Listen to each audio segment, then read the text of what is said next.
শীতের সকালে ঘুম থেকে উঠে যখন দেখি ঝলমলিয়ে রোদ উঠেছে, তখন খুশির আর কোনো সীমানাই থাকে না। আজকে সকালে ঘুম থেকে উঠে যখন দেখলাম এরকম রৌদ্র, তখন আমি দৌড়ে ছুটে গেলাম আমার শখের গোলাপ চারার কাছে।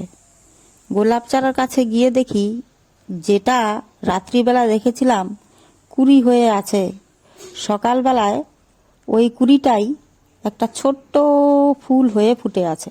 দেখুন, সম্পূর্ণ কিন্তু এখনো ফোটেনি, তবুও দেখতে কতটা কিউট লাগছে। একদম দুধের মতন সাদা, কত সুন্দর মিষ্টি।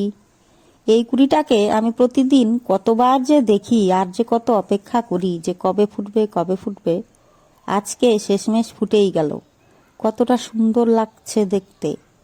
এটার জন্য আমি অনেক দিন ধরে অপেক্ষা করে আছি, এই ফুলটাকে দেখার জন্যে। কবে থেকে সেই কুড়িকে লক্ষ্য রাখছি যে এই কুড়িটা কবে বড় হবে বড় হবে। আজকে শেষমেশ অল্প ফুটেছে।